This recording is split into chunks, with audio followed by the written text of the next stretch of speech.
মধ্যপ্রাচ্যে আবার জ্বলছে আগুন। একের পর এক হামলার পাল্টা হামলা থামছে না রক্তাক্ত সংঘর্ষ।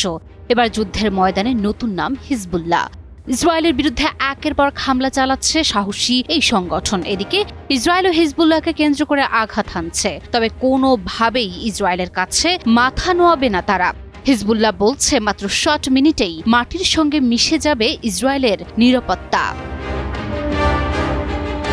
লেবাননের রাজনৈতিক অঙ্গন বহু বছর ধরেই হিজবুল্লাহর অস্তিত্ব ও নিরস্ত্রীকরণ নিয়ে বিভক্ত। এখন আন্তর্জাতিক চাপ ও ইসরায়েলি আগ্রাসনের মুখে সেই বিতর্ক আরও তীব্র হয়েছে। লেবানন সরকার দেশটির সেনাবাহিনীকে এমন একটি পরিকল্পনা তৈরির দায়িত্ব দিয়েছে যেখানে বছরের শেষ নাগাদ কেবল রাষ্ট্রীয় বাহিনীর কাছেই অস্ত্র থাকবে। এই উত্তেজনার পেছনে রয়েছে যুক্তরাষ্ট্রের চাপ, যারা চায় হিজবুল্লাহ নিরস্ত্রীকরণ করুক। তবে হিজবুল্লাহ দিয়েছে কড়া বার্তা।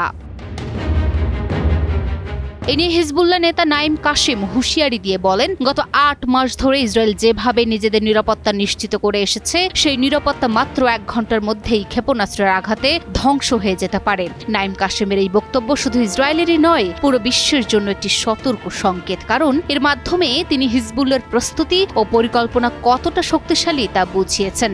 ইসরায়েলের মতো দখলদার দেশের নিরাপত্তা ভাঙনের কথা বলেই বিশ্বে তোলপাড় শুরু করে দিয়েছে হিজবুল্লাহ। একই সঙ্গে নাইম কাশেম অস্ত্র সমর্পণের জন্য আসা আন্তর্জাতিক চাপ প্রত্যাখ্যান করেছেন। তিনি বলেন, আমরা যদি আমাদের অস্ত্র হস্তান্তর করিও, তবুও দখলদার ইসরায়েলের আগ্রাসন থামবে না। তাই হিজবুল্লাহ সংসদ সদস্য আলী ফাআদ দেশটির জাতীয় সংসদে বলেছেন, নিরস্ত্রীকরণের আগে ইসরায়েলকে লেবাননি ভূখণ্ড থেকে পুরোপুরি সরে যেতে হবে, বন্দী লেবানিজদের মুক্তি দিতে হবে এবং স্থায়ীভাবে যুদ্ধবিরতি বজায় রাখতে হবে।